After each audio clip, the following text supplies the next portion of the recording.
Good evening, everyone. We have spent much of this series exploring the architecture of self-esteem, how it is built, how it shapes our emotions, and how it can go terribly wrong when it becomes inflated and fragile. But tonight, we turn to a question that lies beneath all of these inquiries. It is a question that, if we are honest, haunts every human life. Why do we pursue self-esteem at all? Why does feeling good about ourselves matter so much? One of the most provocative answers in modern psychology comes from terror management theory, or TMT, developed by Pyszczynski, Greenberg, and Solomon. Its central claim is as unsettling as it is powerful. The most fundamental human threat is the awareness of our own inevitable death. And self-esteem in this view is not merely a pleasant feeling. It is a psychological shield, a buffer against the paralyzing terror that would otherwise overwhelm us if we truly sat with the knowledge that we will one day cease to exist. Tonight, we will explore this theory in depth, walk through its evidence, and also consider its critics. Because sometimes the most important ideas are the ones we must wrestle with, not simply accept. Part 1. The terror beneath the surface. Terror management theory begins with a stark observation. Human beings are unique in the animal kingdom in one profoundly unsettling respect: we know we are going to die. We can project ourselves into a future in which we no longer exist. This awareness, the theorists argue, carries the potential for paralyzing terror. And so, to function, we have evolved psychological defenses to keep that terror at bay. The primary defense is culture. Humans create cultural worldviews, shared beliefs that give life meaning, order, and a sense of permanence. These worldviews provide standards of value, ways of being, achieving, and belonging that define a life well lived. Self-esteem in this framework is the sense that one is living up to those valued standards. It is the feeling that we are valuable contributors to a meaningful universe. And that feeling, crucially, buffers us against the fear of death. Let me take you far from the psychology laboratory to a Lakota community to meet an elder named Wanbli. He has dedicated his life to preserving and teaching traditional language, ceremonies, and sacred stories. He believes that his people's way of life connects them to their ancestors and to the land in a sacred, unbroken chain. As he ages and his health declines, he tells his grandson, "I am not afraid to walk on. I have done what the Creator asked of me. I have kept the fire going, and you will carry it after me. I will join the grandfathers, and my name will be spoken."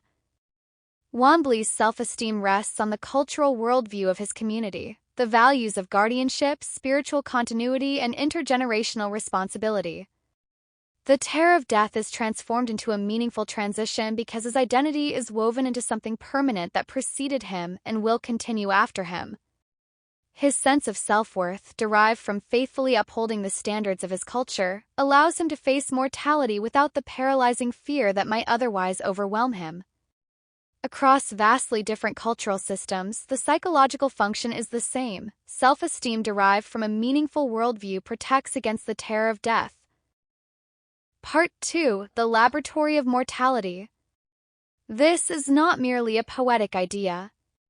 It has been tested in the laboratory repeatedly using a technique called mortality salience induction.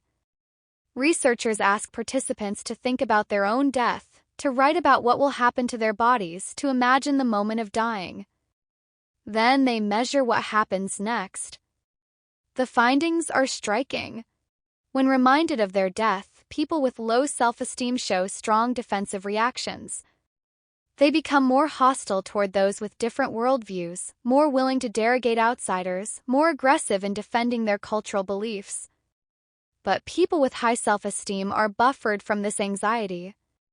They do not show these defensive reactions as strongly.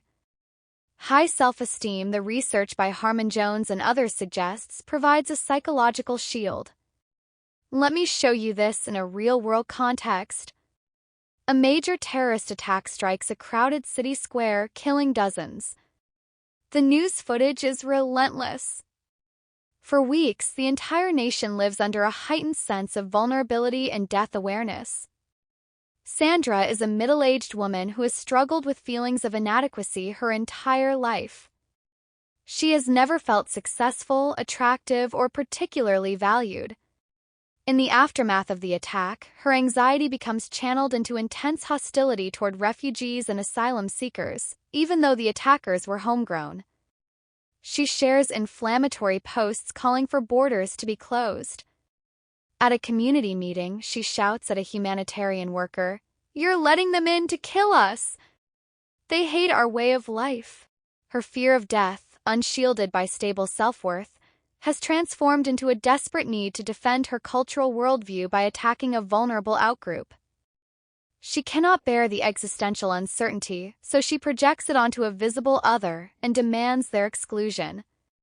Miriam, a retired teacher with a strong sense of her own worth built over decades of meaningful work and deep relationships, experiences the same attack, the same fear. But her response is markedly different. She grieves, she feels fear, but she does not turn that fear outward against marginalized groups. She donates to a fund supporting victims' families. When a neighbor suggests refugees should be collectively blamed, she responds calmly, "The people who did this don't represent anyone but themselves." Blaming whole communities only deepens the hatred. We need to stay human. Her self-esteem provides a psychological buffer. She can hold the anxiety of mortality without needing to defensively derogate others. She processes the terror with compassion rather than aggression. Part 3: Symbolic Immortality. Terror management theory argues that identifying with cultural institutions provides a form of symbolic immortality, a way of participating in something that will outlast our individual lives. This, too, buffers death anxiety. Imagine a stonemason named Guillaume in medieval Europe. He spends his entire adult life working on a great cathedral, knowing he will not live to see it finished. The project will span generations. Yet he feels a profound sense of purpose and self-worth as he chisels each block. The church provides him with a worldview in which his soul is eternal and his labor contributes to a divine, timeless order. His identification with the institution gives him symbolic immortality. The cathedral will stand for centuries, a testament to the faith and skill of those who built it, and his spirit will live on in the communion of saints. The terror of his own death is buffered by his participation in something that transcends it. The research even extends to our physiology. Elena, a competitive gymnast, sustains a serious injury requiring emergency surgery. In the hours before the operation, she is naturally frightened. But she spends the time mentally replaying her greatest athletic achievements, the routine she nailed, the medals she won, the pride of her coaches. These memories flood her with self-esteem. She's not just a patient facing the unknown, she's a champion who has overcome challenges before. Nurses note that her blood pressure and heart rate are unusually stable for someone facing major surgery. The self-esteem boost, drawn from past accomplishments, reduces her physiological stress response to the existential threat of the operation. She faces the reminder of her own mortality with a body that is measurably calmer, protected by the psychological shield of her achievements. And there is another pathway to peace, one that does not rely on building up the self but on gently setting it aside. Fatima volunteers in a hospice, sitting with dying patients who have no family. She has no religious faith, no grand philosophical system, and no particular sense of her own importance. She simply shows up, holds hands, and listens. When asked if she fears her own death, she says, "Not really. I'm just one small part of all this. When I go, the world will keep turning, and that's okay. I don't need to be remembered."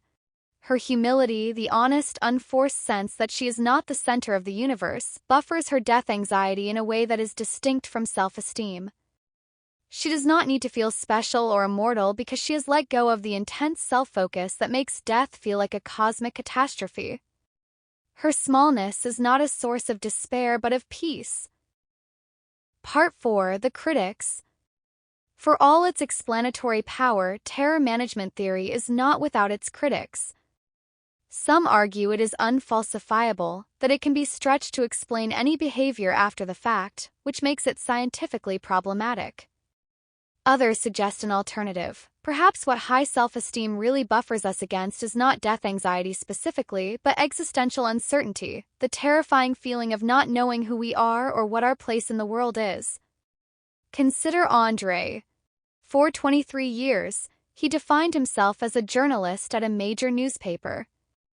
His self-esteem was solid, grounded in a clear professional identity, daily routines, and the respect of colleagues. When the paper downsized and he was laid off, his self-esteem collapsed. He felt worthless, adrift, and deeply anxious. According to terror management theory, one could argue that Andre's career had provided a cultural worldview and self-esteem that buffered him from death anxiety. Losing it stripped away that buffer, exposing him to the terror of mortality. His subsequent depression could be interpreted as a manifestation of unmanaged death fear. But Andre himself never mentioned death. His distress was not about dying, but about not knowing who he was anymore. "I look in the mirror and I don't recognize the person looking back," he told his wife. "What am I now? Just a guy on the couch?" He was consumed by existential uncertainty, the sudden loss of a clear social role, daily structure, and a coherent narrative about his place in the world.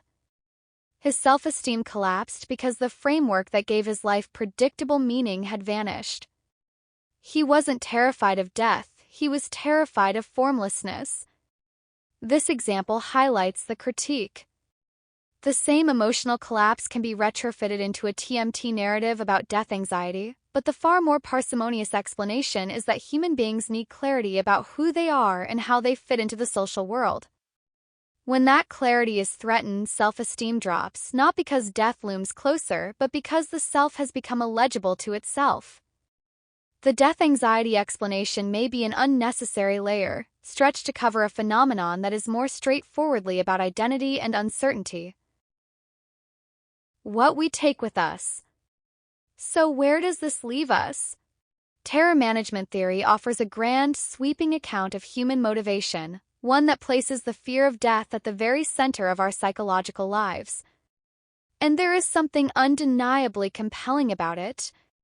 The evidence from mortality salient studies is real.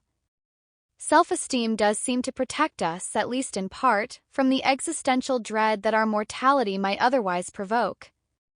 The cathedral builder, the Lakota elder, the gymnast facing surgery, all of them found in their self-worth a shield against the darkness. But the critics are worth listening to as well. Perhaps death is not the only terror we manage. Perhaps the loss of identity, the collapse of meaning, the terrifying question of who am I now is sufficient to explain much of what we see. Perhaps humility offers a path that does not require building ever higher towers of self-esteem to keep the fear at bay.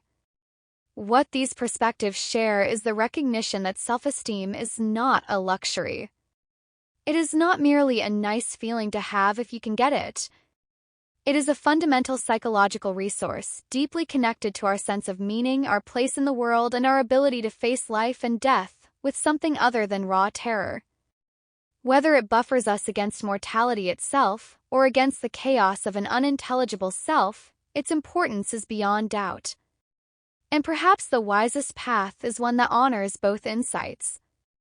To build a self-esteem grounded in genuine contribution and connection, to find meaning in things larger than ourselves, and also to cultivate the humility that can release us from the exhausting project of having to feel significant all the time. To be able to say with Wombly, "I have kept the fire going," and also to be able to say with Fatima, "When I go, the world will keep turning and that's okay." That may be the deepest buffer of all. Thank you.